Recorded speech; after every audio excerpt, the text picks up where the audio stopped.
Personal nga agrabyo o kon problema nagapabilin nga motibo nga ginalantaw sang kapulisan sa pagtiro patay sa empleyado sang Malay LGU.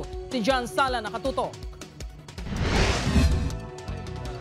Wala sang kontra sa obra kag sa ila komunidad ang 50 anyos nga empleyado sang Malay LGU nga si Analisa Torres. Gani palaligban sa karon sa iya pamilya kung sino ang sospek nga nagtiro patay sa iya. Apang bangon nakitaan mismo sang pila ka makasilingan sini ang krimen, mayara na sang persons of interest ng kapulisan.